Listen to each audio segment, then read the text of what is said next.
இன்னைக்கு நாம அணு அமைப்பு பற்றி பார்க்க போறோம். பருப்பொருட்கள் என்றால் என்ன? நம்மை சுற்றியுள்ள பொருட்கள் எல்லாம் பருப்பொருட்கள், அதாவது நிறையும் வருமளவும் கொண்டுள்ள பொருட்கள் பருப்பொருட்கள் என்று அழைக்கப்படுகின்றன. உன்னுடைய புக்கு, டேபிள், சேரு, காற்றில் உள்ள ஆக்சிஜன், நைட்ரஜன் போன்ற பொருட்கள் இவையெல்லாம் பருப்பொருட்கள் என்று அழைக்கப்படுகின்றன. பருப்பொருட்கள் தனிமங்களால் ஆனவை. இதுவரைக்கும் 118 தனிமங்கள் கண்டுபிடிக்கப்பட்டிருக்கு. அதுல 92 தனிமங்கள் இயற்கையில் கிடைக்கக்கூடிய தனிமங்கள், 26 தனிமங்கள் செயற்கையாக ஆய்வகத்தில் தயாரிக்கப்படுகின்றன. இயற்கையில் கிடைக்கக்கூடிய தனிமங்களுக்கு எடுத்துக்காட்டு தாமிரம், இரும்பு, தங்கம், வெள்ளி. ஆய்வகத்தில் தயாரிக்கக்கூடிய தனிமங்களுக்கு எடுத்துக்காட்டு டெக்னீசியம், புரோமோத்தியம், நெப்டியூனியம் மற்றும் புளூட்டோ. ஒரு தனிமம் ஒரே விதமான அணுக்களால் ஆனது. அணு என்பது ஆட்டாமாஸ் என்னும் கிரேக்க சொல்லிலிருந்து உருவாக்கப்பட்டது. ஆட்டாமாஸ் என்றால் உடைக்க இயலாத மிகச்சிறிய துகள் என்று பெயர்.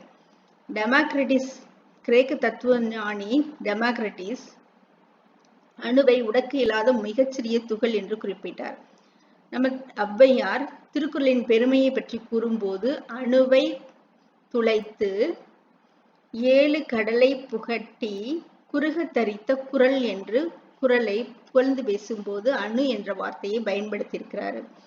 ஜான் டால்டன் தான் முதல்ல அணு கொள்கை பற்றி வெளியிட்டவர்.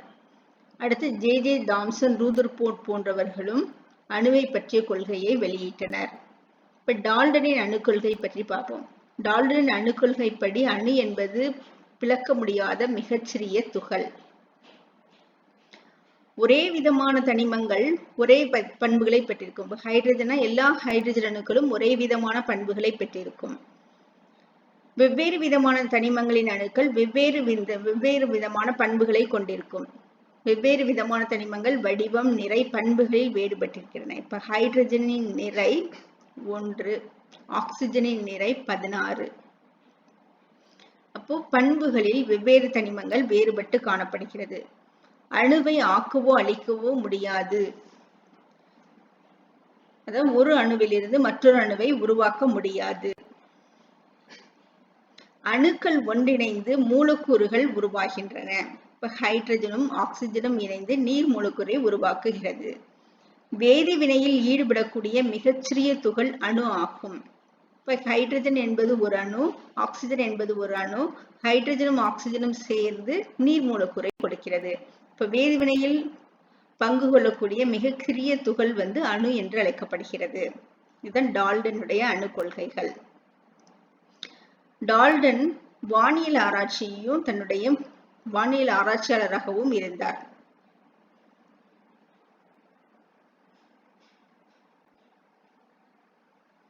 டால்டன் அணு கொள்கையின் சிறப்புகள் என்னன்னா, வேதி சேர்க்கை விதி மற்றும் பொறுமை அழியா விதியினை இது விளக்குகின்றது. வேதி சேர்க்கை விதிகள், நிறைய விதிகள் உங்களுக்கு பின்னால பாடத்துல வருது, அதை பற்றி அப்போ பார்ப்போம். அதாவது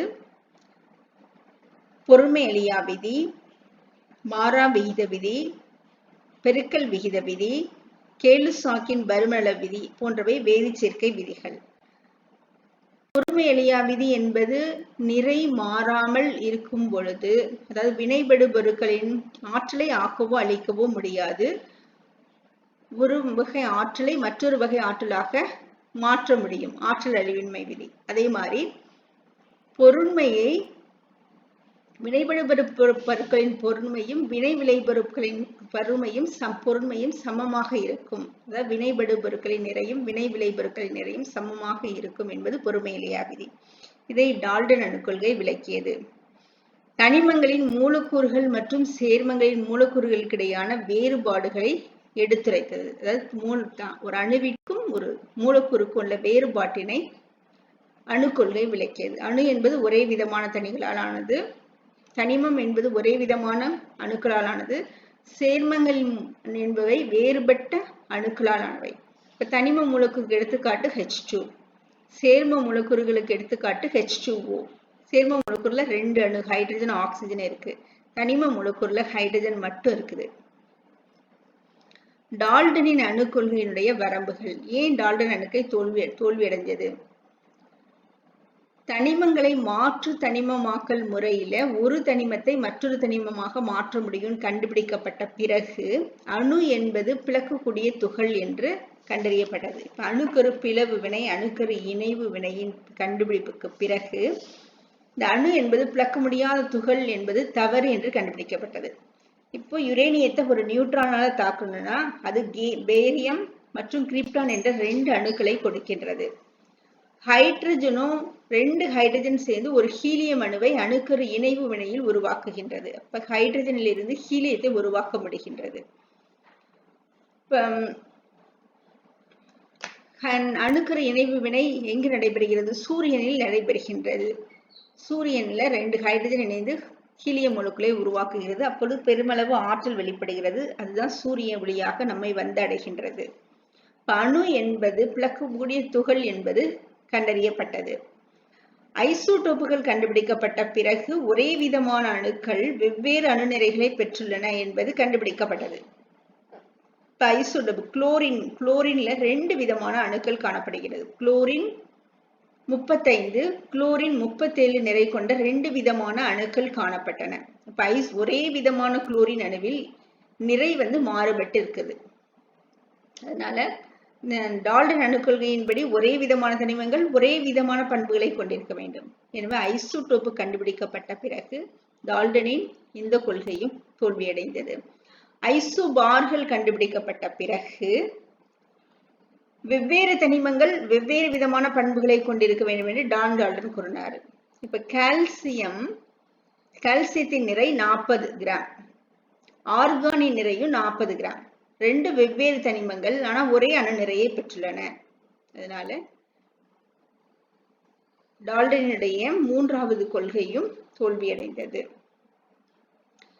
அடுத்து நிலக்கரி, கிராஃபைட், வைரம் போன்ற 3ம் கார்பனுடைய புறவேற்றுமை வடிவங்கள்.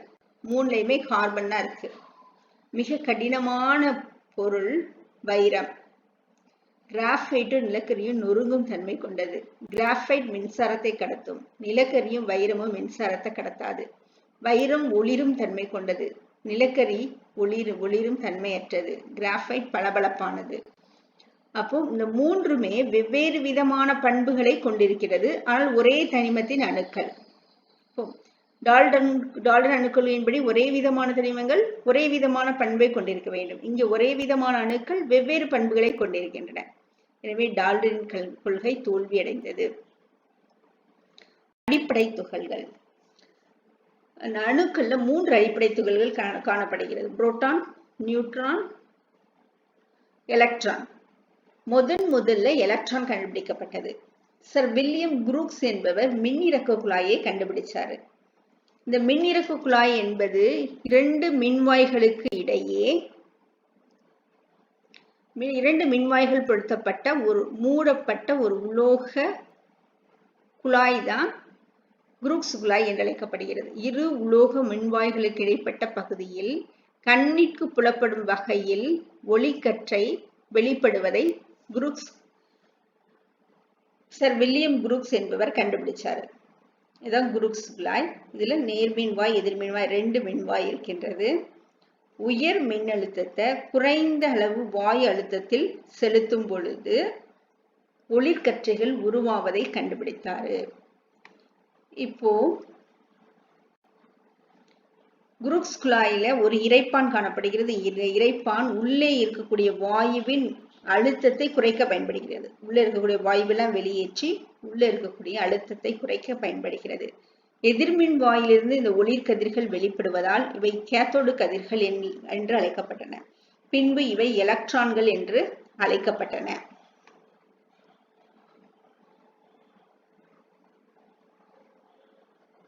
குரூக்ஸ் குழாய்க்கு மற்றொரு பெயரு கேத்தோடு கதிர் குழாய். குரூக்ஸ் குழாய் என்பது இருபுறமும் மூடப்பட்ட ஒரு நீண்ட கண்ணாடி குழாயாகும். அதிக மின்னழுத்த வேறுபாட்டில் மின்னழுத்தம் செலுத்தப்படுகின்றது. எதிர்மின் வாயுக்கு கேத்தோடு என்று பெயர், நேர்மின் வாயுக்கு ஆனோடு என்று பெயர். இதுல ஒரு இரைப்பான் காணப்படுகிறது. இந்த இரைப்பான் குரூக்ஸ் குழாயில் உள்ள வாயு அழுத்தத்தை குறைக்க பயன்படுகின்றது. மின்சாரம் காற்றின் வழியாக பாயும் பொழுது வாயு மூலக்கூறுகளிலிருந்து எலக்ட்ரான்கள் வெளிப்படுகின்றன. இதுவே மின்னிறக்கம் என்று அழைக்கப்படுகின்றது. இப்போ குரூக்ஸ் குழாயில நாம உள்ள காற்று இருக்கு. உயர் மின்னழுத்தத்தை நாம செலுத்தும் போது அந்த வாயுக்களில் இருந்து எலக்ட்ரான்கள் வெளிப்படுகிறது. அந்த எலக்ட்ரான்கள் தான் எதிர்மின் வாயிலிருந்து நேர்மின் வாயை நோக்கி செல்கின்றன. இது மின் இறக்கம் என்று அழைக்கப்படுகின்றது. எலக்ட்ரான் கண்டுபிடிப்பு. எலக்ட்ரானை ஜே தாம்சன் என்பவர் கண்டுபிடிச்சாரு. முதல்ல 10,000 வோல்ட் மின்னழுத்தத்தை வளிமண்டல அழுத்தத்தில் உள்ள காற்றின் வழியாக காற்றில் உள்ள இந்த குரூக்ஸ் குழாயை இந்த குரூக்ஸ் குழாய்க்குள்ள வளிமண்டல அழுத்தத்திற்கு சமமான அழுத்தம் கொண்ட காற்று காணப்படுகிறது. இப்ப இது எதிர்மின் வாய் கேத்தோடு என்று அழைக்கப்படுகிறது. நேர்மின் வாய் ஆனோடு என்று அழைக்கப்படுகின்றது. 10,000 வோல்ட் மின்னழுத்தத்தை உள்ள செலுத்துறாங்க. எந்தவித மாற்றமும் ஏற்படல. இந்த குரூக்ஸ் குழாய்க்கு உள்ள காற்றினுடைய அழுத்தத்தை காற்றையெல்லாம் வெளியேற்றி காற்றினுடைய அழுத்தத்தை 0.001 மில்லிமீட்டர் அளவுக்கு குறைக்கிறாங்க. குறைச்சிட்டு கேத்தோடுக்கும் ஆனோடுக்கும் இடையே 10,000 வோல்ட் உயர் மின்னழுத்தத்தை செலுத்தினார். இப்ப குறைந்த அழுத்தத்தில் அதிக மின்னழுத்தத்தை செலுத்தும் பொழுது எதிர்மின் வாயிலிருந்து ஒரு கதிர் வெளிப்பட்டு திரையில் ஒளிர்புள்ளியை உருவாக்கியது. இந்த திரை சிங்க் சல்பைடினால் ஆனது. இந்த சிங்க் சல்பைடுக்கு ஒளிரும் பொருள் என்று பெயர். அது கேத்தோடு கதிர்கள் விழுந்த இடத்தில் அது பிரகாசமான ஒளிர்புள்ளியை வெளியிட்டது. இந்த கதிர்கள் கேத்தோடில் இருந்து வெளிப்படுவதால் அதுக்கு கேத்தோடு கதிர்கள் என்று அழைத்தார்.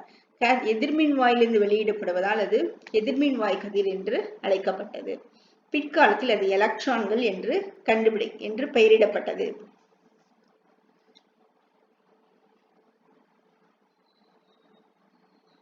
காற்று ஒரு மின்கடத்தா பொருள்.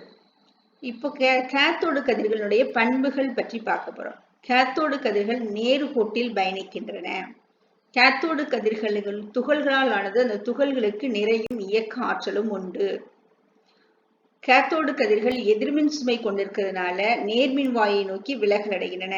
மின்புலம் மற்றும் காந்த புலத்தால் விலகல் அடைகின்றன. காந்த புலத்துல சவுத் போலர் நோக்கி விலகல் அடைகிறது. மின்புலத்துல நேர்மின் வாயை நோக்கி விலகல் அடைகின்றது. இந்த கேத்தோடு கதிர்களின் பண்புகள் உள்ள நிரப்பப்பட்ட வாயுகளின் பண்புகளை பொறுத்து மாறுபடுவது இல்லை. இந்த கேத்தோடு கதிர்கள் எங்கு பயன்படுகிறது? தொலைக்காட்சி பெட்டிகளில் உள்ள பிக்சர் டியூப்களில் கேத்தோடு கதிர்கள் பயன்படுகின்றன. தொலைக்காட்சி பெட்டியில் உள்ள ஸ்கிரீன் தான் கேத்தோடு கதிரினுடைய திரையாக உள்ளது.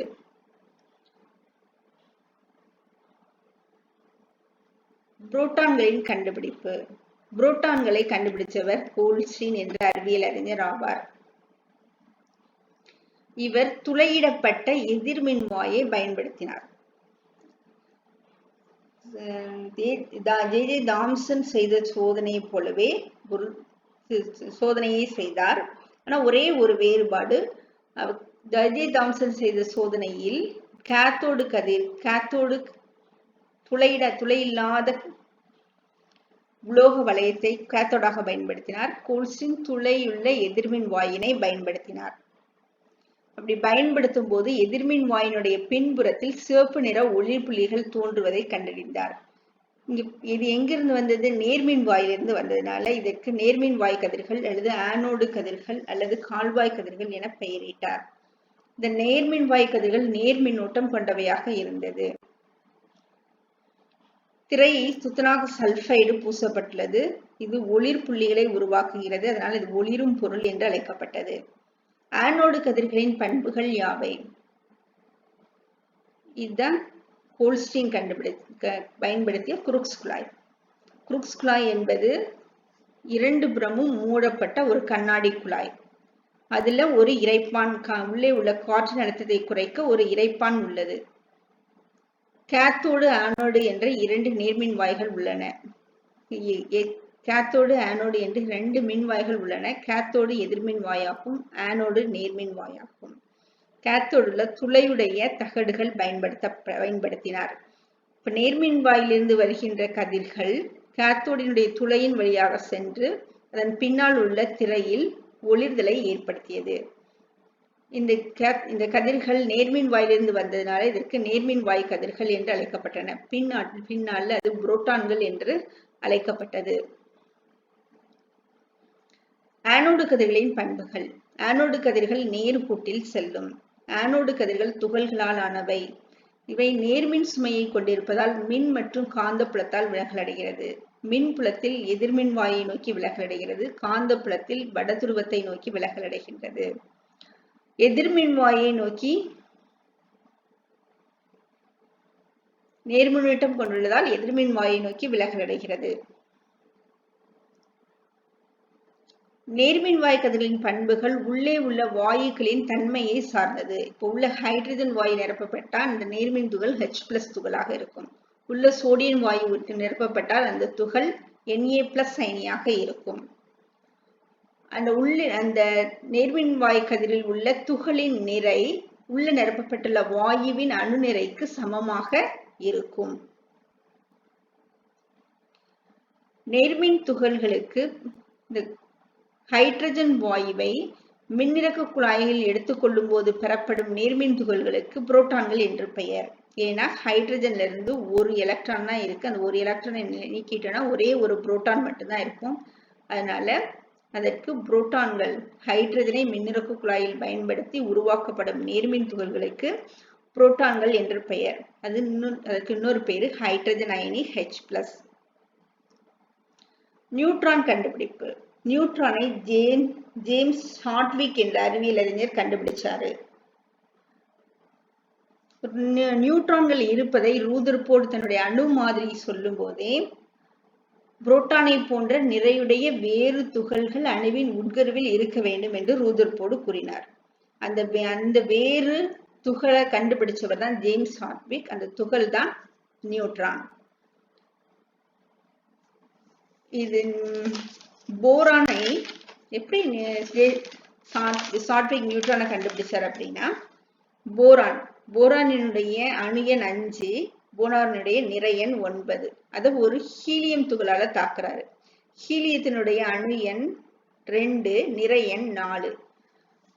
போரானை ஹீலியம் அணுவினால் தாக்கும் பொழுது நைட்ரஜன் அணு உருவானது. அப்போது ஒரு துகளும் வெளிப்பட்டது. ஒரு நிறை கொண்ட துகள் வெளிப்பட்டது. அந்த துகள் தான் நியூட்ரான். நியூட்ரான் மின் சுமையற்ற துகள். நியூட்ரான் மின் நடுநிலைத்தன்மை கொண்டது. நியூட்ரானின் நிறை புரோட்டானின் நிறைக்கு சமமாக இருக்கும்.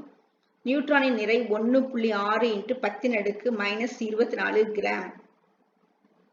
இப்ப நாம அணுல 3 துகள்கள் இருப்பதை குரூக்ஸ் சோதனை மற்றும் ஹார்ட்விக்கினுடைய நியூட்ரான் கண்டுபிடிப்பு மூன்றிலிருந்தும் ஒரு அணுவில் 3 அடிப்படை துகள்கள் இருக்குன்னு கண்டுபிடிச்சிருக்கோம். 1 electron E, proton P, neutron N. எலக்ட்ரானின் நிறை 9.1 × 10⁻28 கிராம். புரோட்டானின் நிறை 1.6 × 10⁻24 கிராம். நியூட்ரானின் நிறை 1.6 × 10⁻24 கிராம். எலக்ட்ரானின் மின்சுமை -1, புரோட்டானின் மின்சுமை +1, நியூட்ரானின் மின்சுமை 0. தாம்சனினுடைய அணு மாதிரி. அணுவினுடைய வடிவமானது 10⁻10 மீட்டர் ஆரமுடைய கோளத்தை கொண்டது. அதில் எதிர்மின் சுமையுடைய எலக்ட்ரான்கள் பொதிந்துள்ளன என்று தாம்சன் தன் அணு மாதிரியை உருவாக்கினார். தாம்சன் அணு மாதிரிக்கு பிளம்புட் மாதிரி அல்லது தர்பூசணி மாதிரி என்று பெயர். இது தர்பூசணி, இது பிளம் புட்டிங் மாதிரி. அணுவானது நேர்மின் சுமை கொண்ட ஒரு கோளம். அந்த கோளத்துல எதிர்மின் சுமை கொண்ட எலக்ட்ரான்கள் பொதிந்துள்ளன. தர்பூசணியில் உள்ள சிவந்த பகுதி நேர்மின் சுமை கொண்ட கோளம். அதில் பதிந்துள்ள விதைகள் எலக்ட்ரான்களை போன்றது. அதனால தாம்சன் அணு மாதிரி தர்பூசணி பழ மாதிரி என்று அழைக்கப்படுகின்றது.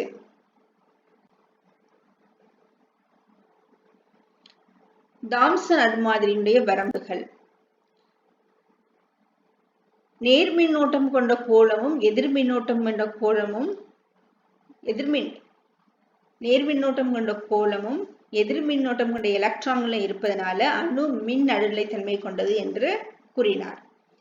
ஆனா ஏன் நேர்மின்னோட்டம் கொண்ட கோளம் எதிர்மின்னோட்டம் கொண்ட கோளம் ஒன்றை ஒன்று சமன் செய்யவில்லை என்ற அவரால் விளக்க முடியவில்லை. அடுத்து நியூட்ரான்களை பற்றி அவர் கண்டறியவில்லை. இணைதிறன். அணுல 3 விதமான துகள்கள் இருக்கு. புரோட்டான்கள், எலக்ட்ரான்கள், நியூட்ரான்கள். புரோட்டான்களும் நியூட்ரான்களும் உட்கருவில் அமைந்துள்ளன. எலக்ட்ரான்கள் உட்கருவை வட்டப்பாதையில் சுற்றி வருகின்றன. இது ரூதர்போர்ட் கண்டுபிடிச்சாரு. இந்த வட்டப்பாதைக்கு ஆர்பிட் அல்லது எலக்ட்ரான் கூடு என்று பெயர். கடைசியாக அமைந்திருக்கக்கூடிய எலக்ட்ரான் கூட்டிற்கு இணைதிறன் கூடு என்று பெயர். அந்த இணைதிறன் கூட்டில் உள்ள எலக்ட்ரான்களுக்கு இணைதிறன் எலக்ட்ரான்கள் என்று பெயர்.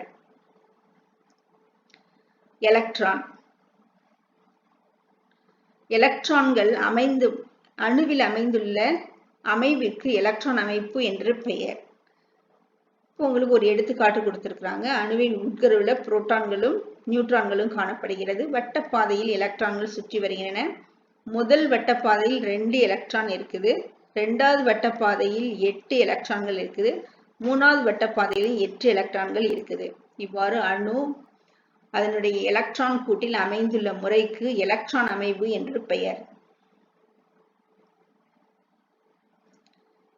அணுவினுடைய வெளிக்கூட்டில் 2 அல்லது 8 எலக்ட்ரான்களை கொண்டிருக்கக்கூடிய தன்மைக்கு அதிக நிலைப்புத்தன்மை என்று பெயர். மந்த வாயுக்கள் அதிக நிலைப்புத்தன்மை பெற்றவை. எடுத்துக்காட்டாக ஹீலியம் அதன் இணைதிறன் கூட்டில் 2 எலக்ட்ரானை கொண்டிருக்கிறது. நியான் அதன் இணைதிறன் கூட்டில் 8 எலக்ட்ரானை கொண்டிருக்கிறது. அதனால ஹீலியம், நியான் போன்ற மந்த வாயுக்கள் அதிக நிலைப்புத்தன்மை கொண்டவை. இவை நிலைப்புத்தன்மை கொண்டதனால எந்த வேதிவினைகளிலும் ஈடுபடுவது இல்லை. ஒவ்வொரு அணுவும் இந்த அதிக நிலைப்புத்தன்மையை பெறுவதற்காக வேதிவினைகளில் பங்கு கொள்கின்றன. அதனால இணைதிறன் கூட்டில் உள்ள இணைதிறன் எலக்ட்ரான்களே வேதிப்பண்புகளை தீர்மானிக்கின்றன. ஒரு அணு மற்றொரு அணுவுடன் இணைகின்ற திறன் இணைதிறன் என்று அழைக்கப்படுகிறது. ஒரு அணுவால் ஏற்றுக்கொள்ளப்பட்ட அல்லது இழக்கப்பட்ட எலக்ட்ரான்களின் எண்ணிக்கையே இணைதிறன் என்று அழைக்கப்படுகிறது. உலோக அணுக்கள்ல 1 முதல் 3 எலக்ட்ரான்கள் காணப்படுகின்றன. அவை எலக்ட்ரான்களை இழக்கின்றன. உலோகங்கள் எலக்ட்ரான்களை இழந்து நேர்மின் சுமை கொண்ட அயனியை உருவாக்குகின்றன. அதனால உலோகங்கள் நேர்மறை இணைதிறன் கொண்டவை.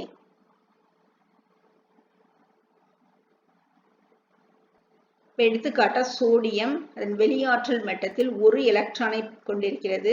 இணைதிறன் கூட்டில் 1 எலக்ட்ரானை கொண்டிருக்கிறது. அந்த 1 எலக்ட்ரானை இழந்து 1 நேர்மின் சுமையை பெறுகிறது. எனவே சோடியம் நேர்மறை இணைதிறன் கொண்டது. அலோக அணுக்கள்ல 4 முதல் 7 எலக்ட்ரான்கள் உள்ளன. இவை எலக்ட்ரான்களை ஏற்று எதிர்மின் சுமை கொண்ட அயனிகளாக மாறுகின்றன. அதனால அலோகங்கள் எதிர்மறை இணைதிறன் கொண்டவை. இப்ப எடுத்துக்காட்டா குளோரினின் வெளியாற்றல் மட்டம் இணைதிறன் கூட்டில் 7 எலக்ட்ரான் இருக்கிறது. அது நிலைத்த தன்மையை பெறுவதற்கு 1 எலக்ட்ரான் தேவைப்படுகிறது. அதாவது 8 என்ற எலக்ட்ரானை பெறுவதற்கு 1 எலக்ட்ரான் தேவைப்படுகின்றது. எனவே அது 1 எலக்ட்ரானை ஏற்று எதிர்மின் சுமை கொண்ட அயனியாக மாறுகிறது. எனவே குளோரின் எதிர்மறை இணைதிறன் கொண்டது. ஹைட்ரஜனை பொறுத்து எப்படி இணைதிறனை கணக்கிடுவது? ஒரு தனிமத்துடன் இணையக்கூடிய ஹைட்ரஜன் அணுக்களின் எண்ணிக்கை இணைதிறன் என்று அழைக்கப்படுகிறது. அதாவது ஹைட்ரஜனில் ஒரே ஒரு எலக்ட்ரான் இருக்குது. அந்த ஒரு எலக்ட்ரான் அது இழக்கிறதுனால அதனுடைய இணைதிறன் 1. ஹைட்ரஜனின் இணைதிறன் 1.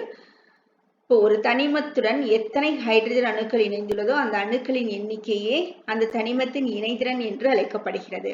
எடுத்துக்காட்டா ஹைட்ரஜன் குளோரைடு. ஹைட்ரஜன் குளோரைடினுடைய வாய்ப்பாடு HCl. குளோரினுடன் ஒரு ஹைட்ரஜன் இணைந்திருக்கிறதுனால குளோரினின் இணைதிறன் 1.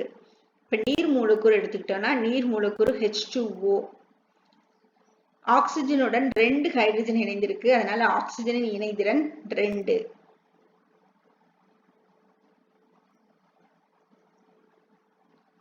இங்கே ஹைட்ரஜன் குளோரைடு HCl குளோரினுடன் ஒரு ஹைட்ரஜன் இணைந்திருக்கிறதுனால குளோரின் இணைதிறன் 1. நீரில் ஆக்சிஜனுடன் 2 ஹைட்ரஜன் இணைந்திருக்கிறதுனால ஆக்சிஜன் இணைதிறன் 2. அமோனியாவில் நைட்ரஜனுடன் 3 ஹைட்ரஜன் இணைந்திருக்கிறதுனால நைட்ரஜன் இணைதிறன் 3. மீத்தேனில் கார்பனுடன் 4 ஹைட்ரஜன் இணைந்திருக்கிறதுனால கார்பனின் இணைதிறன் 4. குளோரினை பொறுத்து இணைதிறனை கணக்கிடுதல். ஒரு தனிமத்தின் ஓர் அணுவுடன் இணையக்கூடிய குளோரின் அணுக்களின் எண்ணிக்கையே அத்தனிமத்தின் இணைதிறன் என்று அழைக்கப்படுகிறது. அதாவது சில தனிமங்கள் ஹைட்ரஜனுடன் வினைபுரியாது, ஆனால் குளோரினுடன் ஆக்சிஜனுடன் வினைபுரியும். அதனால குளோரினும் ஆக்சிஜனை பொறுத்து இணைதிறன் கணக்கிடப்படுகிறது. ஒரு தனிமத்துடன் இணையும் குளோரின் அணுக்களின் எண்ணிக்கையே அத்தனிமத்தின் இணைதிறன் என்று அழைக்கப்படுகிறது. இப்ப எடுத்துக்காட்டா சோடியத்துடன் ஒரு குளோரின் இணைந்திருக்கு, அப்ப சோடியத்தின் இணைதிறன் 1. மெக்னீசியம் குளோரைட்ல மெக்னீசியத்துடன் 2 குளோரின் இணைஞ்சிருக்கு, அதனால மெக்னீசியத்தின் இணைதிறன் 2. அடுத்து ஆக்சிஜனை பொறுத்து இணைதிறன். H2O மூலக்கூறுல ஆக்சிஜனுடன் 2 ஹைட்ரஜன் இணைந்திருக்கிறதுனால ஆக்சிஜன் இணைதிறன் 2.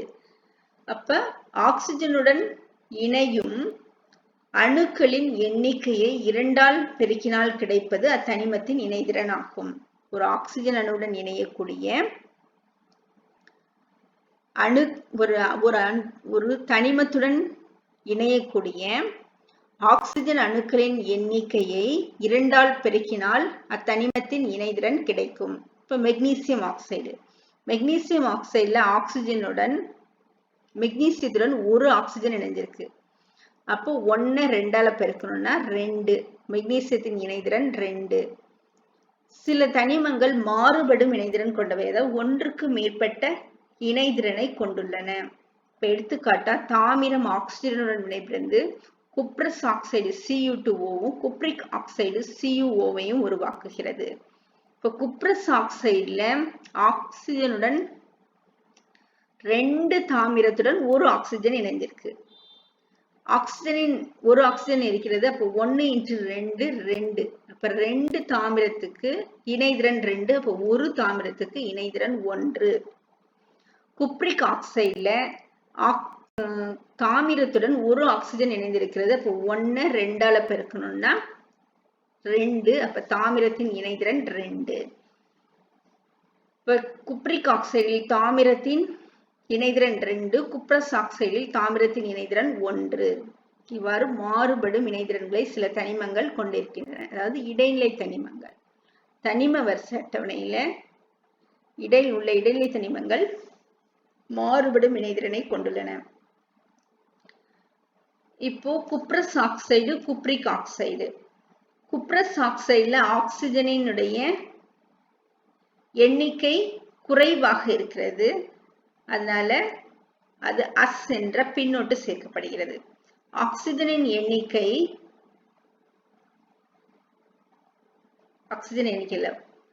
குப்ரஸ் ஆக்சைடில் இணைதிறன் 1. இணைதிறன் குறைவாக கொண்ட தனிமத்துக்கு அஸ் என்ற பின்னொட்டு சேர்க்கப்படுகிறது. அதிக இணைதிறன் கொண்ட உலோக சேர்மத்திற்கு இக் என்ற பின்னொட்டு சேர்க்கப்படுகிறது, அல்லது ரோம எண்களான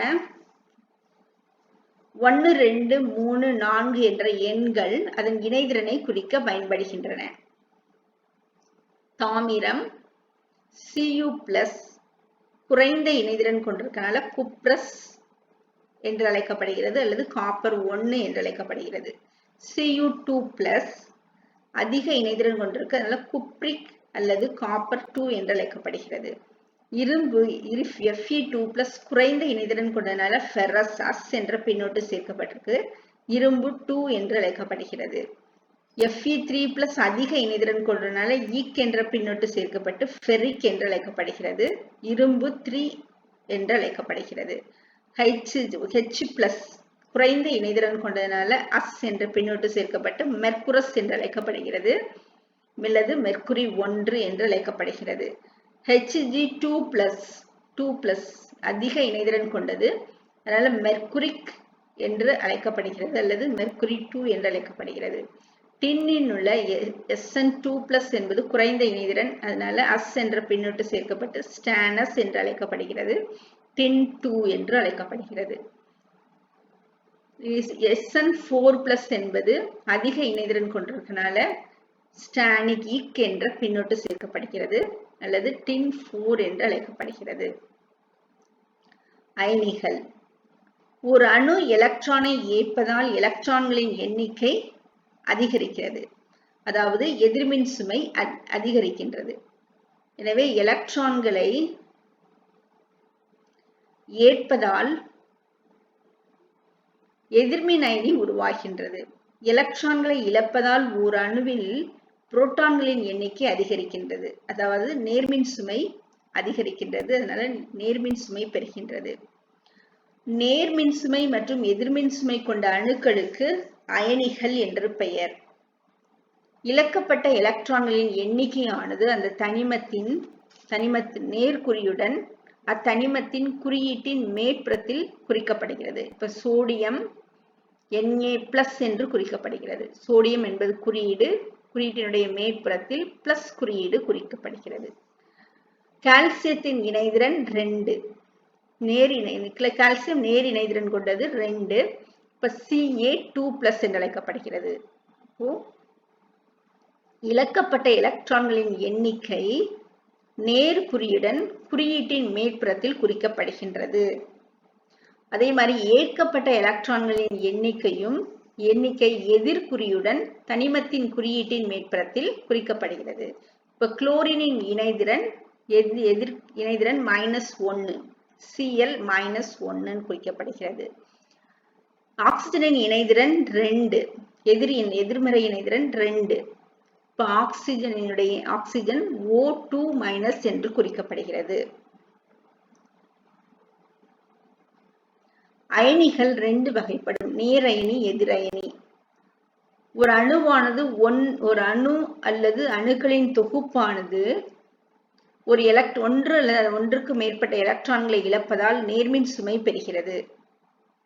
இது ஒரு அணுவாக இருந்தால் அது நேர் அயனி என்று அழைக்கப்படுகிறது. அணு தொகுதியாக இருந்தால் நேர் அயனி தொகுப்பு என்று அழைக்கப்படுகிறது. எடுத்துக்காட்டா சோடியம். இது சோடியம் அணு. வெளியாற்றல் மட்டத்துல ஒரு எலக்ட்ரான் இருக்குது. அந்த ஒரு எலக்ட்ரான்களை இழந்து நேர்மின் அயனியாக மாறுகிறது. Na+ அயனியாக மாறுகின்றது. இப்ப அமோனியம் நேர் அயனி தொகுப்புனா என்ன? அமோனியம் NH4+, 5 அணுக்கள் சேர்ந்து தொகுப்பா இருக்கு. அதனால நேர் அயனி தொகுப்பு என்று பெயர். மேலே NH4+ இருக்கு. அதனால நேர் அயனி தொகுப்பு என்று அழைக்கப்படுகின்றது. எதிர் அயனி. அயனி ஒரு அணு அல்லது அணுக்களின் தொகுப்பானது ஒன்று அல்லது ஒன்றுக்கு மேற்பட்ட எலக்ட்ரான்களை ஏற்று எதிர்மின் சுமை கொண்ட அயனியாக மாறுகிறது. இப்ப எதிர் அயனி அல்லது எதிர் அயனி தொகுப்பு என்று அழைக்கப்படுகிறது. இப்ப எடுத்துக்காட்டா குளோரின். இப்ப குளோரின் வெளியாற்றல் மட்டத்துல 7 எலக்ட்ரான் இருக்கு. அது நிலைத்த தன்மையை பெறணும்னா ஒரு எலக்ட்ரான் தேவை. அது ஒரு எலக்ட்ரானை பெற்று Cl- அயனியாக மாறுகிறது. இப்ப குளோரின் எதிர் அயனியாக மாறிடுச்சு. இப்ப சல்பேட் அயனி எடுத்துக்கிறோம். SO4 2-. இது எதிர் அயனி தொகுப்பு என்று அழைக்கப்படுகிறது. SO4 5 அணுக்கள் இருக்கு. 5 அணுக்கள் சேர்ந்து ஒரு தொகுப்பாக இருக்கிறதுனால இதற்கு அயனி தொகுப்பு என்று பெயர். SO4 2 எதிர் மின் சுமையை கொண்டிருக்கிறதுனால எதிர் அயனி தொகுப்பு என்று அழைக்கப்படுகின்றது. அயனிகள்ல இருக்கக்கூடிய மின்சுமையை பொறுத்து ஒற்றை மின்சுமை, இரட்டை மின்சுமை, மும்மை மின்சுமை, 4 மின்சுமை கொண்ட அயனிகள் என்று பிரிக்கப்படுகின்றன. இப்ப இதுல முதல்ல ஒற்றை மின்சுமை கொண்ட அயனிகளை பார்ப்போம். Cs+ ஒற்றை மின்சுமை கொண்ட அயனி, Li+ ஒற்றை மின்சுமை கொண்ட அயனி. இப்ப 2 மின்சுமை கொண்ட அயனி, இரட்டை மின்சுமை கொண்ட அயனி nickel 2+, copper 2+, barium 2+, zinc 2+, cadmium 2+, mercury 2+, lead 2+, manganese 2+, ferrous 2+, cobalt 2+, strontium 2+, calcium 2+ போன்றவை இரட்டை மின்சுமை கொண்ட அயனிகள். மும்மை மின்சுமை கொண்ட அயனிகள் Fe3+, Al3+, இரண்டும் மும்மை மின்சுமை கொண்ட அயனிகள். 4 மின்சுமை கொண்ட அயனிக்கு ஸ்டானிக் அயனி Zn Z என்கிறது SN4+. SN4+ என்பது ஸ்டானிக் அயனி 4 பென்சுமை கொண்ட அயனி ஆகும். இப்ப அயனி தொகுப்பினுடைய இணைதிறனை எப்படி கண்டுபிடிக்கிறது? இப்ப கந்தக அமிலத்தில் மூலக்கூறு வாய்ப்பாடு H2SO4. SO4 என்பது அயனி தொகுப்பு. SO4 என்ற அயனி தொகுப்பு 2 ஹைட்ரஜனுடன் இணைந்திருக்கிறதுனால SO4 இன் இணைதிறன் 2. SO4 2- அயனி தொகுப்பில் SO4 இனுடைய இணைதிறன் 2. அடுத்து அம்மோனியம் குளோரைடு NH4+Cl தான் அம்மோனியம் குளோரைடு. NH4+ உடன் ஒரு குளோரின் அணு இணைந்துள்ளது. அதனால NH4+ இன் இணைதிறன் 1. இப்ப HCl குளோரினுடன் ஒரு ஹைட்ரஜன் இணைந்திருக்கிறதுனால குளோரினின் இணைதிறன் 1, Cl-1. சல்பேட்டுடன் 2 ஹைட்ரஜன் இணைந்திருக்கிறதுனால SO4 2- இணைதிறன் 2. NO3 உடன் ஒரு ஹைட்ரஜன் இணைந்திருக்கிறதுனால NO3-1 இணைதிறன் 1. கார்பனேட்டுடன் 2 ஹைட்ரஜன் இணைந்திருக்கிறதுனால CO3 2- இணைதிறன் 2. பாஸ்பரஸுடன் 3 ஹைட்ரஜன் இணைந்திருக்கிறதுனால PO4 3- இணைதிறன் 3. ஆக்சிஜனுடன் 2 ஹைட்ரஜன் இணைந்திருக்கிறதுனால O2- இணைதிறன் 2. சல்பருடன் 2 ஹைட்ரஜன் இணைந்திருக்கிறதுனால S2- இணைதிறன் 2. சோடியம் ஹைட்ராக்சைடில் OH- உடன் ஒரு சோடியம் அணு இணைந்திருக்கிறதுனால இணைதிறன் 1. நேரயனி இணைதிறன் சோடியம் குளோரைடில் சோடியத்துடன் ஒரு குளோரின் இணைந்திருக்கிறதுனால Na+ இணைதிறன் 1. குளோரினுடன் பொட்டாசியத்துடன் ஒரு குளோரின் இணைந்திருக்கிறதுனால K+ பொட்டாசியத்தின் இணைதிறன் 1.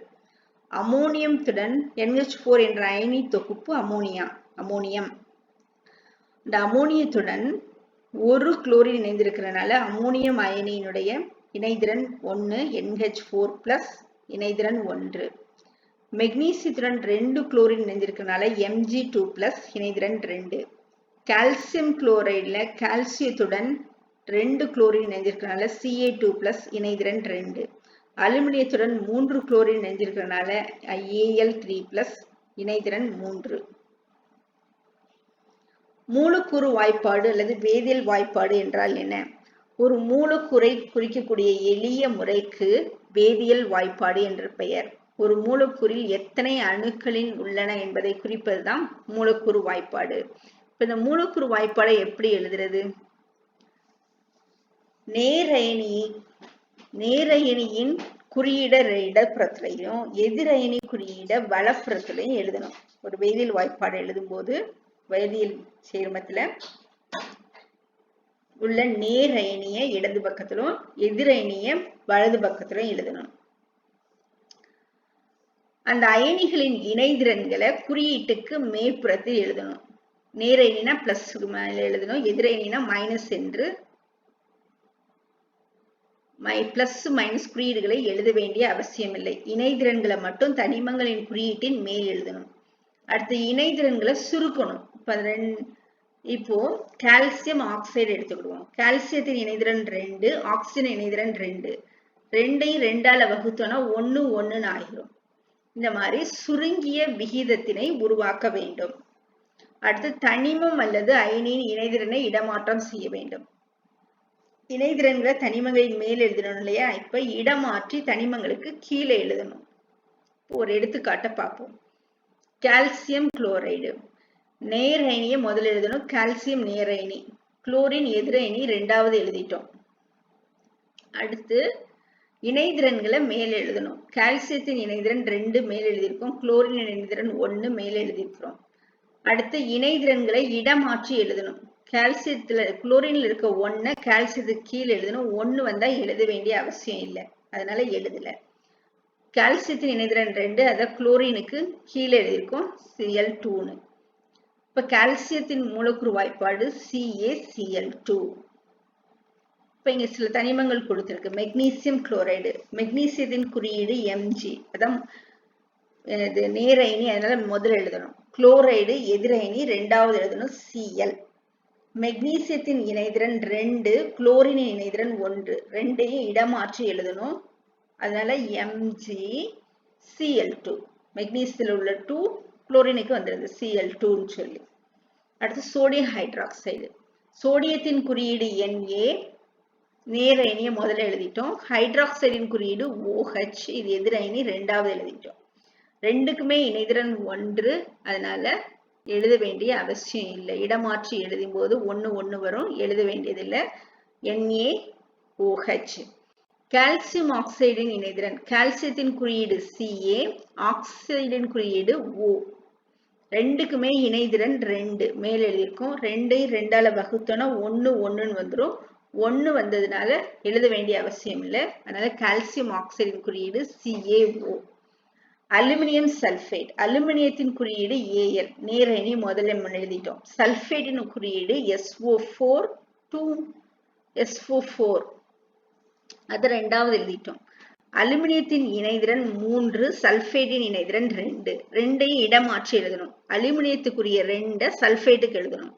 சல்பேட் அயனி தொகுப்புனால அதை பிராக்கெட்டுக்குள்ள எழுதணும். SO4 பிராக்கெட்டுக்குள்ள எழுதி அலுமினியத்தின் இணைதிறன் 2 சல்பேட்டுக்கு கீழே எழுதணும். அடுத்து சல்பேட்டின் இணைதிறன் 2 அலுமினியத்துக்கு கீழே எழுதணும். இப்ப வாய்ப்பாடு என்ன வரும்? Al2SO4 3. அடுத்து கால்சியம் பாஸ்பேட். கால்சியத்தின் குறியீடு Ca, நேர் அயனி கால்சியம் முதல்ல எழுதிட்டோம். பாஸ்பேட் எதிர் அயனி. பாஸ்பேட் ஒரு அயனி தொகுப்பு PO4. பாஸ்பேட்டினுடைய குறியீடு PO4. பாஸ்பரஸின் இணைதிறன் 3, கால்சியத்தின் இணைதிறன் 2. ரெண்டையும் மேல் எழுதிக்கணும். அடுத்து இடம் மாற்றணும் இல்லையா? கால்சியத்தின் குறியீடு 2 பாஸ்பேட்டுக்கு கீழே எழுதணும். பாஸ்பேட் அயனி தொகுப்புனால பிராக்கெட் எழுதணும். PO4 பிராக்கெட் போட்டு கால்சியத்தின் இணைதிறன் 2 கீழே எழுதிடுறோம். பாஸ்பேட்டின் இணைதிறன் என்ன? 3. பாஸ்பேட்டின் இணைதிறன் 3 கால்சியத்துக்கு கீழே எழுதுறோம். Ca3ன்னு எழுதுறோம். இப்ப Ca3 PO4 2 என்பது கால்சியம் பாஸ்பேட்டின் வேதியியல் வாய்ப்பாடாகும். வேதி சேர்மங்களுக்கு பெயரிடும் முறை. இப்போ முதல்ல உலோகத்தின் பெயரினை முதல் எழுதணும். அலோகத்தின் பெயரை ரெண்டாவது எழுதணும். அலோகத்தின் பெயரோடு ஐடு என்ற பின்னொட்டை சேர்க்க வேண்டும். இப்ப சோடியம் குளோரைடு NaCl, இதுக்கு பேரிடணும். சோடியம் என்பது உலோகம், அதை முதல்ல எழுதிட்டோம் சோடியம். Cl என்பது அலோகம், ரெண்டாவது எழுதிட்டோம் சோடியம் குளோரைடு. கடைசியில் ஐடு என்று சேர்த்துட்டோம், பின்னொட்டை சேர்த்தாச்சு. AgBr. Ag என்பது சில்வர், Br என்பது புரோமின். உலோகத்தின் பெயரை முதல்ல எழுதணும், சில்வர் எழுதிட்டோம். அலோகத்தின் பெயரை அடுத்து எழுதணும் புரோமின். ஐடு சேர்க்கணும் பின்னால பின்னொட்டு, அதனால புரோமைடு என்று எழுதியிருக்கிறோம். இப்போ உலோகம், அலோகம், ஆக்சிஜன் 3 தனிமமும் இருக்குன்னு வச்சுக்கொள்வோம். முதல்ல உலோகத்தின் பெயர் எழுதணும், அடுத்து அலோகத்தின் பெயர் எழுதணும். அலோகத்தின் பெயரோட ஏட், அதாவது கொஞ்சம் ஆக்சிஜன் அணு இருந்தா அதை ஏட்டுன்னு எழுதணும். அதிக அளவில் ஆக்சிஜன் இருந்தா ஐட்டுன்னு எழுதணும்.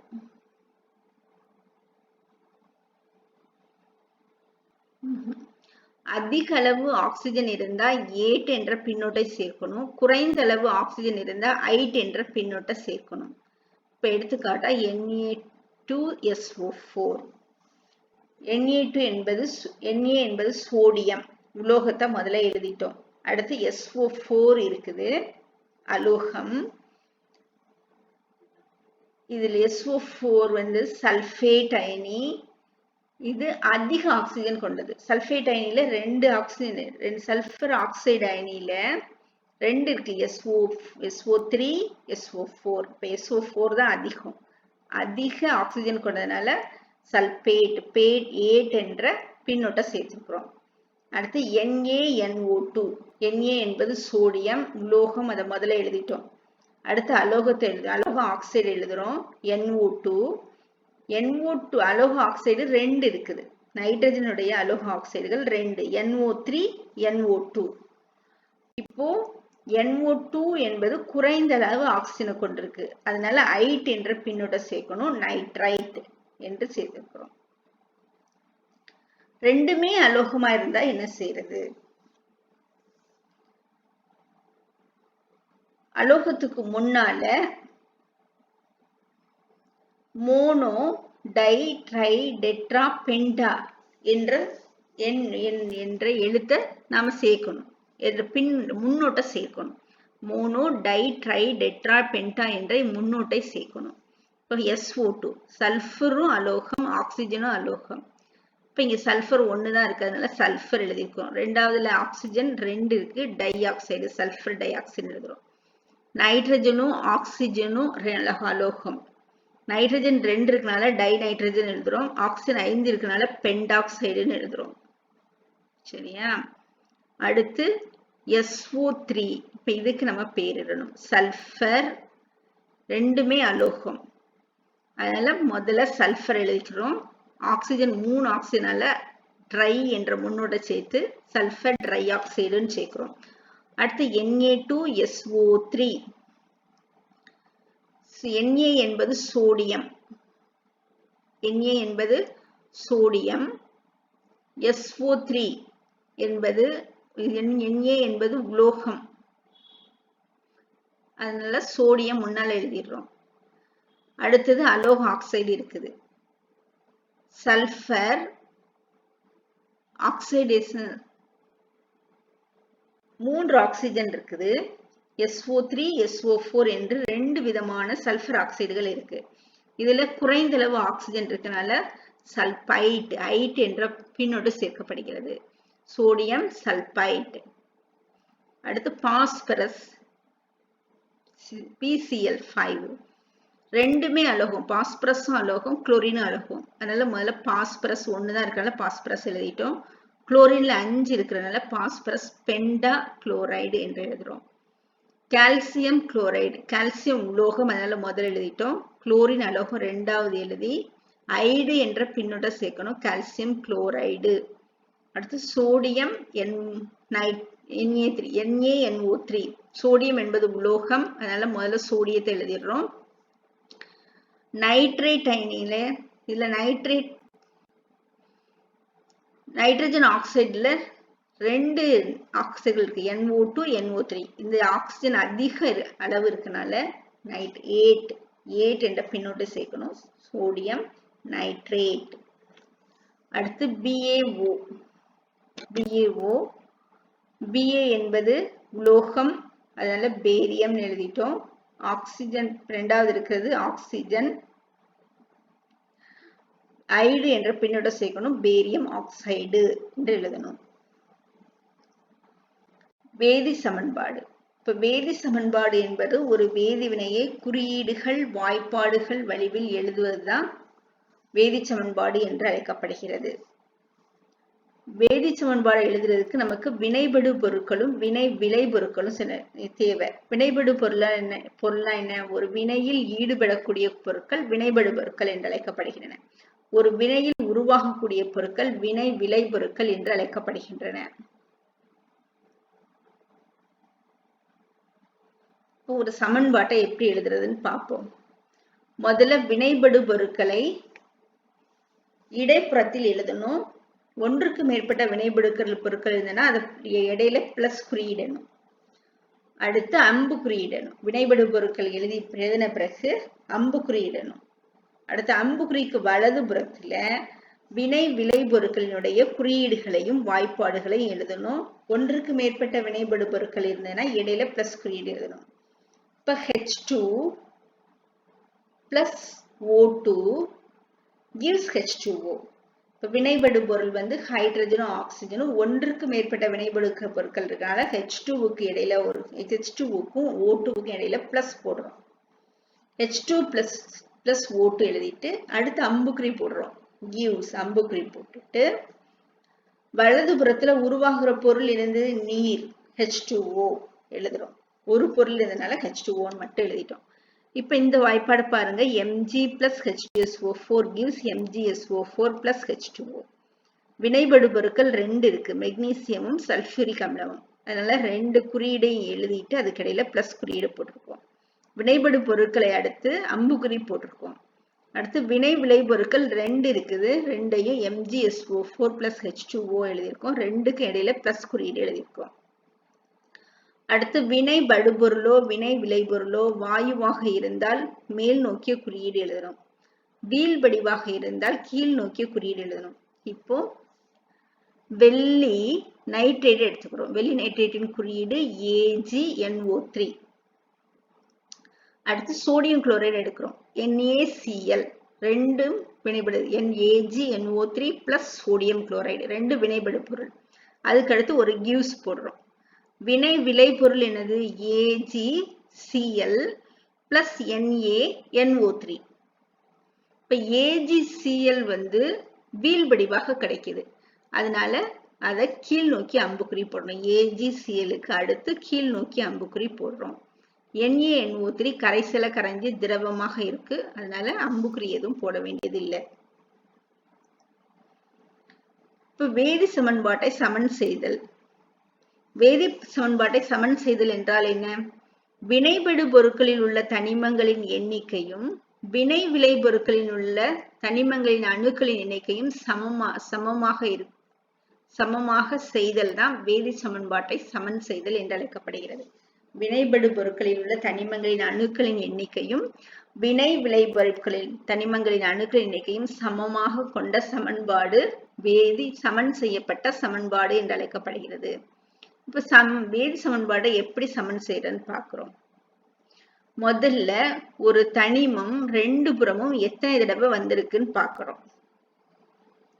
ஒரு முறை வந்த தனிமத்தை முதல்ல சமன் செய்யணும். 2 முறை வந்த தனிமத்தை 2வது சமன் செய்யணும். 3 முறை வந்த தனிமத்தை மூன்றாவதா சமன் செய்யணும். தனிமங்கள் ஒரே எண்ணிக்கையில 2 இருந்ததுன்னா உலோகத்தை முதலையும் அலோகத்தை 2வதும் சமன் செய்யணும். ஒன்றுக்கு மேற்பட்ட உலோகங்கள் அல்லது அலோகங்கள் இருந்தால் அதிக அணுநிறையுடைய அலோகத்தை முதலிலையும் குறைந்த அணுநிறை கொண்ட உலோகம் அல்லது அலோகத்தை 2வதும் சமன் செய்யணும். வினைபடு பொருள் வினை விளைபொருள்களின் எண்ணிக்கையை நம்ம முன்னால நம்பர் போட்டு குறிக்கணும். இப்ப H2 அப்படின்னா அதுக்கு முன்னால 2H2 + O2 gives 2H2O. இந்த மாதிரி முன்னால எண்ணிக்கை வினைபடு பொருட்கள் வினை விளைபொருட்கள் மூலக்கூறுகளின் எண்ணிக்கையை முன்னால குறிக்கணும். அடுத்து சேர்மங்களினுடைய மூலக்கூறு வாய்ப்பாட்டை மாற்றக்கூடாது. எண்ணை மட்டும்தான் மாற்றணும். ஆனா வாய்ப்பாட்டினை என்ன செய்யக்கூடாது. அதாவது முன்னால மட்டும்தான் எண்ணெய் மாற்றணும். இப்ப H2க்கு முன்னால 2 போடுறோம். H2Oக்கு முன்னால 2 போடுறோம். இந்த மாதிரி முன்னால நம்பர் போடலாமே தவிர H2Oவை H2O2 அப்படின்னு சொல்லி மாற்றக்கூடாது. வாய்ப்பாட்டை மாற்றக்கூடாது. அடுத்து பின்ன முறைகளில் சமன் செய்தல ஒரு தனிம மூலக்கூறுகளுக்கு மட்டும் பயன்படுத்தணும். அதாவது ஒரே ஒரு தனிமம் மட்டும் உள்ள மூலக்கூறுகளுக்கு பின்ன முறையை பயன்படுத்தி சமன் செய்யலாம். H2O2 ஒரு தனிம மூலக்கூறுக்கு எடுத்துக்காட்டு H2O2O3P4. வெவ்வேறு தனிம மூலக்கூறுகளுக்கு எடுத்துக்காட்டு H2ONH3. இந்த மாதிரி வெவ்வேறு தனிம மூலக்கூறுகளுக்கு பின்ன எண்ணை பயன்படுத்தி சமன் செய்யக்கூடாது. சமன்பாட்டை முதல்ல வார்த்தையில எழுதணும்.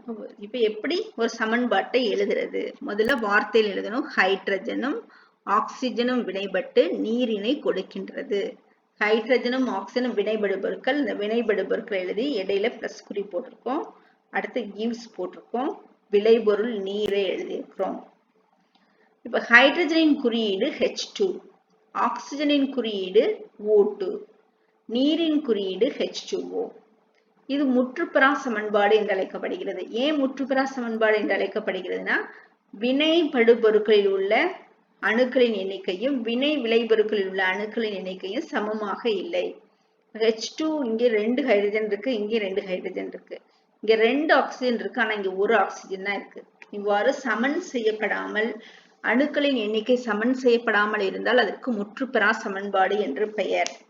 ஒரு தனிமம் எத்தனை முறை வந்துள்ளது என்பதை முதல்ல பார்க்கணும் இல்லையா? இப்ப ஹைட்ரஜன் இங்கே ரெண்டு இங்கேயும் வந்துடும், இங்க ரெண்டு, இங்க ஒரு முறை வந்திருக்கு, இங்க ஒரு முறை வந்திருக்கு.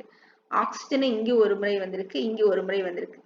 ரெண்டுமே ரெண்டு ரெண்டு முறை வந்திருக்கு. அப்போ சமமாக வந்தா என்ன பார்க்கணும்? அதிக அணுநிறை உலோகமாக இருந்தால் உலோகத்தை முதல்ல சமன் செய்யணும். அலோகமாக இருந்தால் அலோகத்தை சமன் செய்யணும். இங்க ரெண்டுமே அலோகம், ஹைட்ரஜனும் அலோகம், ஆக்சிஜனும் அலோகம். அப்ப எதை முதல்ல சமன் செய்யணும்? அதிக நிறை கொண்ட அலோகத்தை முதல்ல சமன் செய்யணும். இங்க அதிக நிறை கொண்ட அலோகம் ஆக்சிஜன், அதனால முதல்ல ஆக்சிஜனை சமன் செய்யணும். அதிக நிறை உள்ள ஆக்சிஜனை சமன் செய்யணும். இப்ப H2O2 gives 2H2O.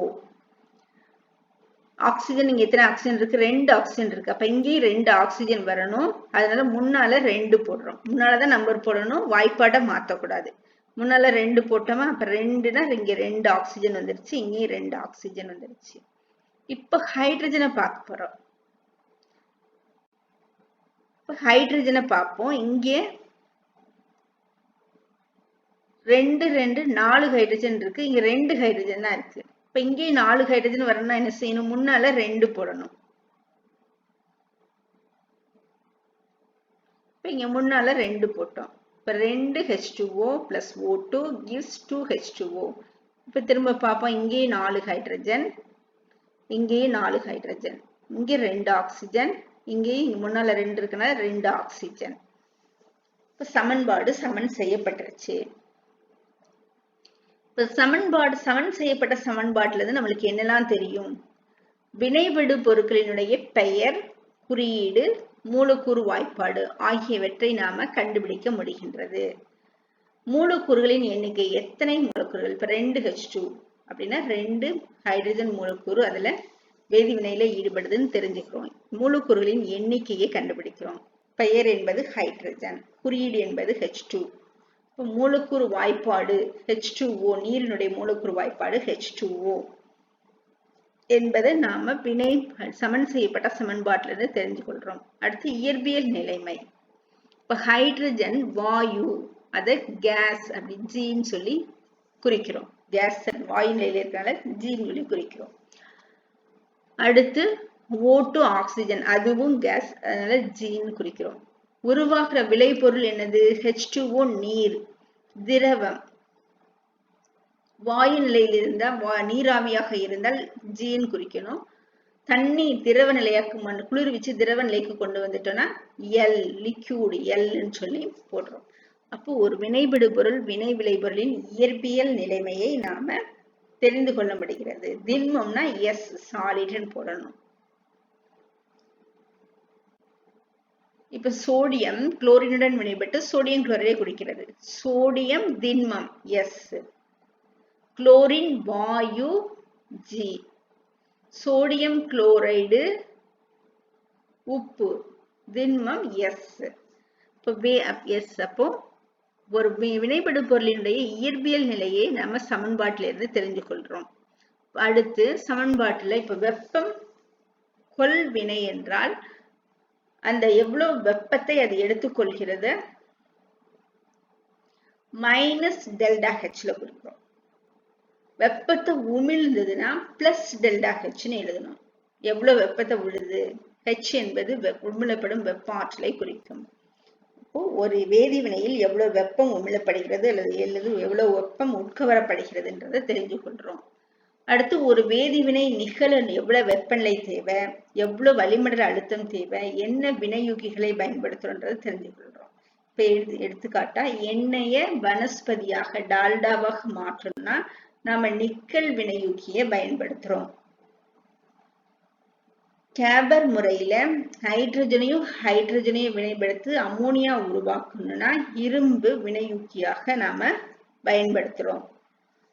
அப்ப என்ன வெப்பநிலையில அந்த வேதிவினை நிகழணும், எந்த வளிமண்டல அழுத்தத்துல நிகழணும், எந்த வினைக்கு பயன்படுத்துறோன்றத சமன்பாட்டுல இருந்து நம்ம தெரிந்து கொள்கின்றோம். அடுத்து ஒரு கரைசல் செறிவை நீர்த்த கரைசலா அடர் கரைசலாக எடுத்துக்கொள்றோமா? அதாவது செறிவு அதிகமுள்ள கரைசல் எடுத்துட்டோம்னா அது அடர் கரைசல் என்று அழைக்கப்படுகிறது. செறிவு குறைந்த கரைசல் எடுத்தோம்னா அது நீர்த்த கரைசல் என்று அழைக்கப்படுகிறது. இப்ப எடுத்துக்காட்டா ஒரு வினிகர் 1 லிட்டர் தண்ணியில 10 ml அசிட்டிக் அமிலத்தை கரைச்சோம்னா அது நீர்த்த கரைசல். ஒரு 100 ml தண்ணியில 10 ml ஹைட்ரோகுளோரிக் அமிலத்தை கரைச்சோம்னா நீர்த்த கரைசல். 100 ml தண்ணியில 50 ml ஹைட்ரோகுளோரிக் அமிலத்தை கரைச்சோம்னா அது அடர் கரைசல். வினையின் வேகம் சமன்பாட்டிலிருந்து நம்ம அந்த வினையினுடைய வேகத்தை செறிவில் ஏற்படும் மாற்றத்திலிருந்து வினையின் வேகத்தை நாம கண்டுபிடிக்க முடியும். அடுத்து வேதிச் சேர்க்கை விதிகள்.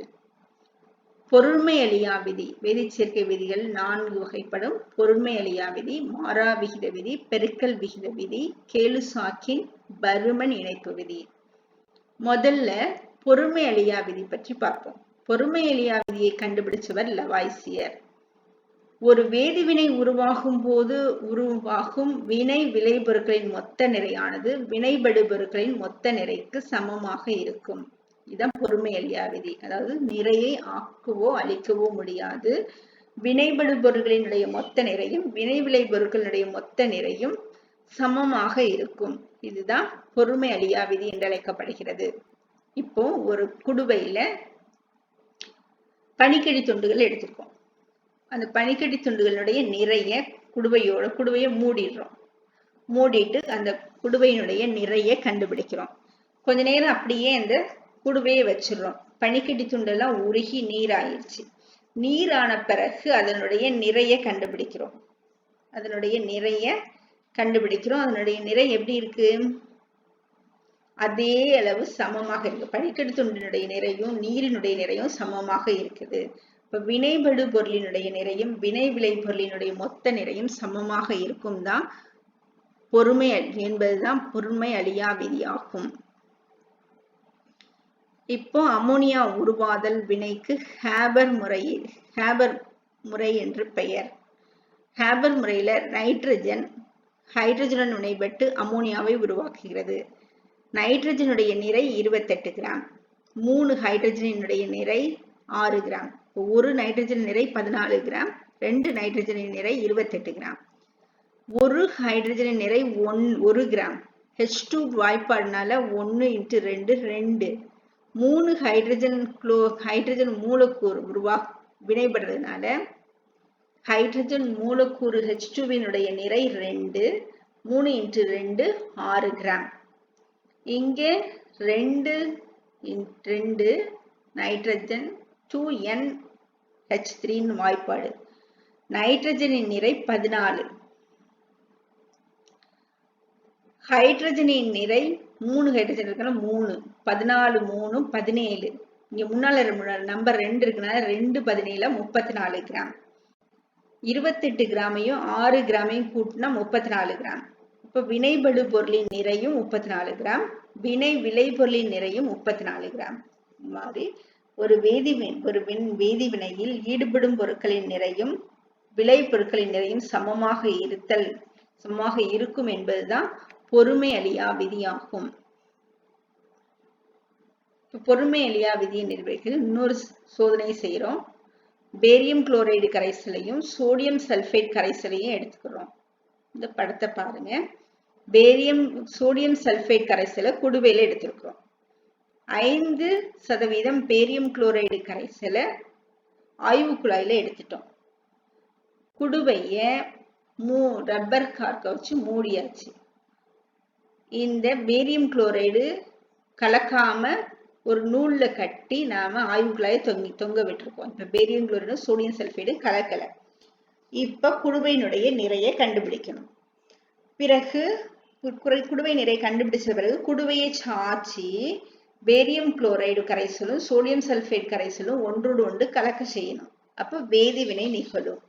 பேரியம் சல்பேட்டும் சோடியம் குளோரைடும் உருவாகும். பேரியம் சல்பேட் வீழ்வடிவாக கீழே கிடைச்சிடும். அந்த வீழ்வடிவிலிருந்து வேதிவினை நிகழ்ந்துருச்சுன்றதை நாம கண்டுபிடிக்கின்றோம். இப்ப வேதிவினை முடிஞ்ச பிறகு குடுவையினுடைய நிறைய கண்டுபிடிக்கிறோம். வினைபடும் முதல்ல வேதிவினைக்கு முன்னால நாம கண்டுபிடிச்ச நிறையும் வேதிவினை நிகழ்ந்த பிறகு கண்டுபிடிச்ச நிறையும் சமமாக இருப்பதை பார்க்க முடிகிறது. இந்த சோதனையிலிருந்து பொருண்மை அழியா விதி நிரூபிக்கப்படுகின்றது. அடுத்து மாறா விகித விதி. மாறா விகித விதியை பற்றி கூறியவர் ஜோசப் ப்ரவுட்ஸ். அதாவது ஒரு தனிமத்தை எந்த முறையில தயாரித்தாலும் ஒரு சேர்மத்தை எந்த முறையில் தயாரித்தாலும் அந்த சேர்மத்தில் உள்ள தனிமங்களின் நிறை விகிதம் மாறாமல் இருக்கும். ஒன்றுக்கு மேற்பட்ட தனிமங்கள் குறிப்பிட்ட நிறை விகிதத்தில் ஒன்றிணைந்து தூய சேர்மத்தை உருவாக்குகின்றன என்பதுதான் மாறா விகித விதி என்று அழைக்கப்படுகிறது. இப்போ நாம மலையில இருந்து கொஞ்சம் தண்ணி எடுக்கிறோம், கிணத்துல இருந்து கொஞ்சம் தண்ணி எடுக்கிறோம், கடல்ல இருந்து கொஞ்சம் தண்ணி எடுக்கிறோம், ஆற்றுல இருந்து கொஞ்சம் தண்ணி எடுக்கிறோம். அடுத்து இந்த நாலுலையும் ஹைட்ரஜன் மற்றும் ஆக்சிஜனுடைய நிறை விகிதத்தை கண்டுபிடிக்கிறோம். ஹைட்ரஜனின் நிறை H2O, ஹைட்ரஜனின் நிறை 2, ஆக்சிஜன் நிறை 16, 2:16 என்ற விகிதத்தில் இருக்கிறது. அதை 2ஆல வகுத்தோம்னா 1:8 வரும். அப்போ எந்த மலை, கிணறு, கடல், ஆறு எங்கிருந்து நீர் எடுத்தாலும் அந்த நீரில் உள்ள ஹைட்ரஜன் ஆக்சிஜனின் நிறை 1:8 என்ற விகிதத்தில் இருக்குது. அது மாதிரி இப்போ காப்பர் ஆக்சைடு காப்பர் நைட்ரேட்ல இருந்து தயாரிக்கலாம், காப்பர் கார்பனேட்ல இருந்து தயாரிக்கலாம். 2 முறையில இருந்தும் காப்பர் ஆக்சைடை தயாரித்து அதனுடைய நிறை விகிதத்தை கண்டுபிடிச்சோம்னா காப்பர் மற்றும் ஆக்சைடின் நிறை விகிதம் மாறாமல் 2லயும் இருக்கிறத கண்டுபிடிக்க முடியும். இப்போ ஒரு சேர்மத்தை எந்த முறையில் தயாரித்தாலும் அதில் உள்ள தனிமங்களினுடைய விகிதம், காப்பர் மற்றும் ஆக்சிஜனின் விகிதம் மாறாததாக இருக்கும். ஹைட்ரஜன் மற்றும் ஆக்சிஜனின் விகிதம் 1:8 என்று மாறாமல் இருக்கும். இதான் மாறா விகித விதி என்று அழைக்கப்படுகிறது. இன்னும் 2 விதி பார்த்தோம். ஒன்னு பெருக்கல் விகித விதி, பெருக்கல் விகித விதி. இப்ப பெருக்கல் விகித விதினா என்ன அப்படின்னா, 2 தனிமங்கள் இணைந்து 2 சேர்மங்களை கொடுக்குது. இப்ப சல்பர் ஆக்சிஜனுடன் இணைபிரிந்து சல்பர் டை ஆக்சைடையும் கொடுக்குது, சல்பர் ட்ரை ஆக்சைடையும் கொடுக்குது. இப்ப சல்பர் டை ஆக்சைடு வாய்ப்பாடு SO2, சல்பர் ட்ரை ஆக்சைடின் வாய்ப்பாடு SO3. SO2லயும் ஒரு S இருக்கு, SO3லயும் ஒரு S இருக்கு. அப்ப சல்பரின் நிறை 2லயுமே 32 கிராம் மாறாமல் இருக்கு. ஆனா ஆக்சிஜன்ல முதல் தனிமத்துல 2 ஆக்சிஜன் இருக்கனால 2x16 32 கிராம். இன்னொன்னுல சல்பர் டை ஆக்சைடுல 3 ஆக்சிஜன் இருக்கு, 3x16 48 கிராம். இப்ப ஆக்சிஜனுடைய நிறை விகிதத்தை பாருங்க. சல்பர் 2 மாறா விகிதத்துல இருக்கு, மாறா நிறையில இருக்கு. இப்ப மாறுபடும் நிறை எது? ஆக்சிஜன். இந்த 2 ஆக்சிஜனுடைய நிறை விகிதத்தை கண்டுபிடிக்கிறோம். முதல் சல்பர் டை ஆக்சைடில் உள்ள ஆக்சிஜனின் நிறை 32, சல்பர் டை ஆக்சைடில் உள்ள ஆக்சிஜன் நிறை 48. 2ஐயும் 16ஆல வகுத்தோம்னா 2:3 அப்படின்னு வரும். அப்போ ஒரு 2 தனிமங்கள் இணைந்து ஒன்றுக்கு மேற்பட்ட சேர்மங்களை கொடுக்கும் பொழுது அந்த சேர்மங்களில் உள்ள மாறுபடும் தன்மை கொண்ட தனிமத்தின் நிறை விகிதம் எளிய முழு எண் விகிதமாக இருக்கும். 2:3 இருக்குதான், எளிய நிறை விகிதத்தில் இருக்கும். இதான் பெருக்கல் விகித விதி என்று அழைக்கப்படுகின்றது. ஆக்சிஜன் பெருக்கல் 2 மடங்கு 3 மடங்கு என்று பெருக்கல் விகிதத்தில் இணைந்துள்ளது. அடுத்த விதி கேலுசாக்கின் பருமளவு விதி. இப்போ இந்த இதுல பாருங்க, N2 என்பது நைட்ரஜன், H2 என்பது ஹைட்ரஜன், ரெண்டுமே வாயு. 2 வாயு இணைந்து அமோனியம் வாயுவை கொடுக்கிறது. இப்ப வாயு தனிமங்கள் வாயு வினைபடு பொருட்கள் இணைந்து வாயு விளைபொருளை கொடுக்கக்கூடிய வேதி வினைகளில் இந்த வினைபடு பொருட்களினுடைய பருமனளவு விகிதமும் வினை விளைபொருட்களுடைய பருமனளவு விகிதமும் எளிய முழு எண் வீதத்தில் இருக்கும். இதுதான் கேலுசாக்கின் விதி. இப்ப இங்க நைட்ரஜன் ஹைட்ரஜன் 2 வாயு இணைது. நைட்ரஜனின் பருமன் 1 பருமனளவு நைட்ரஜன் 3 பருமனளவு ஹைட்ரஜனுடன் இணைந்து 2 பருமனளவு அமோனியாவை தருகிறது. 1:3:2 எல்லாமே எளிய முழு எண் விகிதத்தில் இருக்கு. இதுதான் கேலுசாக்கின் பருமனளவு விதி என்று அழைக்கப்படுகின்றது. வாயு விளைபொருட்கள் மற்றும் வினைபடுபொருட்கள் பங்கு கொள்ளக்கூடிய வேதிவினைகளில் அவற்றினுடைய கனளவு விகிதம் எளிய முழு எண் விகிதத்தில் இருக்கும் என்பது கேலுசாக்கின் பருமனளவு விதி என்று அழைக்கப்படுகிறது. Thank you.